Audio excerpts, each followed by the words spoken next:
Welcome to Site Reliability Engineering Crashcasts. I'm your host, Sheila, and today we're diving into the world of monitoring and logging tools. We'll be comparing popular tools like Prometheus, Grafana, and the ELK stack, and exploring emerging trends in observability. Joining me as always is our SRE expert, Victor. Hi, Victor. Hello, Sheila, and hello to all our listeners. I'm excited to discuss this topic today.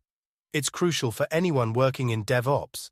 That's the collaboration between development and IT operations, or SRE, to understand these tools and concepts.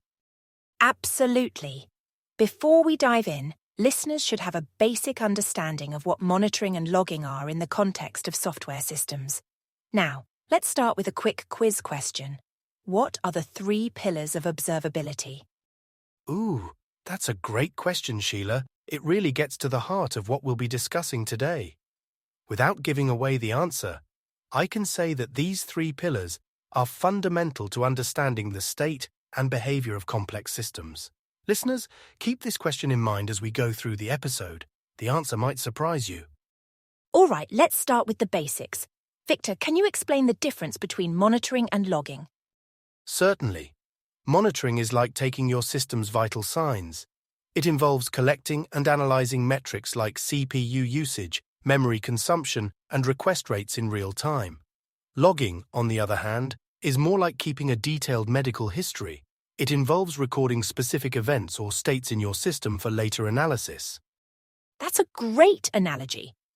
So, if monitoring tools are like doctors checking vital signs, would it be fair to say that Prometheus is like a general practitioner, while Grafana is more of a medical imaging specialist? That's an interesting way to put it, Sheila. You're on the right track, but let me clarify a bit.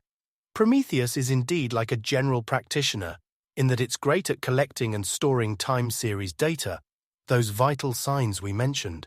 However, Grafana is more like the hospital's visualization system. It can take data from various sources, including Prometheus, and create detailed interactive dashboards, kind of like how a hospital might combine data from different departments to give a complete picture of a patient's health.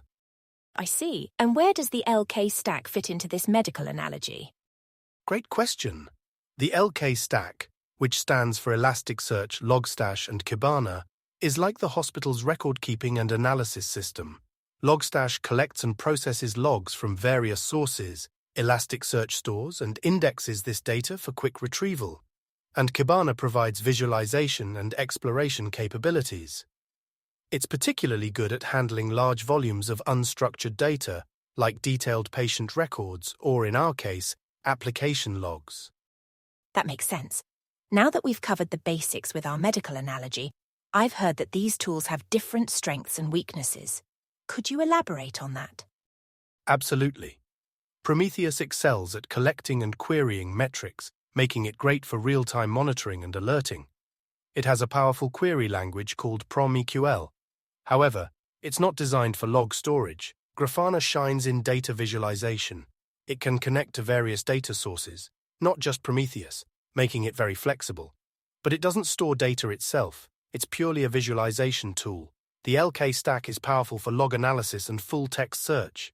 It can handle large volumes of unstructured data, but it can be complex to set up and manage, especially at scale.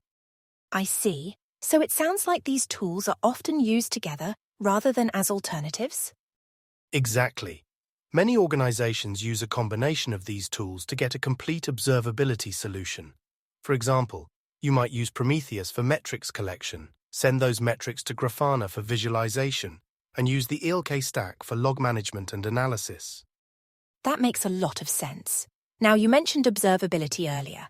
How does that relate to monitoring and logging? Great question, Sheila. Observability is a broader concept that encompasses monitoring and logging, but goes beyond them. It's about having enough information about your system to understand its internal state just by observing its outputs. This is where the 3 pillars of observability come in: metrics, logs, and traces. Aha! So that's the answer to our quiz question. The 3 pillars of observability are metrics, logs, and traces. But what exactly are traces? Correct. Traces are records of the path a request takes through a distributed system. They're particularly useful in microservices architectures where a single user action might involve multiple services. Traces help you understand the flow of requests and identify performance bottlenecks. That's fascinating. Are there any emerging trends in this space that our listeners should be aware of? Absolutely.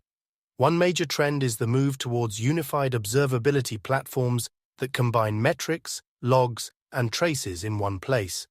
Another is the adoption of OpenTelemetry, an open-source project that aims to standardize the collection and transmission of telemetry data. That sounds like it could simplify things a lot. Are there any common pitfalls or best practices our listeners should keep in mind when working with these tools? Great question. One common pitfall is collecting too much data without a clear plan for using it. It's important to focus on meaningful metrics and logs that actually provide insight into your system's health and performance. A best practice is to implement observability from the start of a project, rather than trying to bolt it on later. Also, make sure to set up proper alerting so you're notified of issues before they become critical. Those are great tips, Victor. As we wrap up, could you summarize the key points we've covered today? Certainly. We've discussed the differences between monitoring and logging and how tools like Prometheus, Grafana, and the ELK stack can work together to provide a comprehensive observability solution. We've also touched on the 3 pillars of observability: metrics, logs, and traces, and some emerging trends in the field, including unified observability platforms and OpenTelemetry. Thank you, Victor. This has been an incredibly informative discussion. To our listeners, we hope you found this episode helpful. Remember, understanding these tools and concepts is crucial for effective site reliability engineering. If you enjoyed this episode, please subscribe to our podcast and leave us a rating. Until next time, keep learning and stay reliable.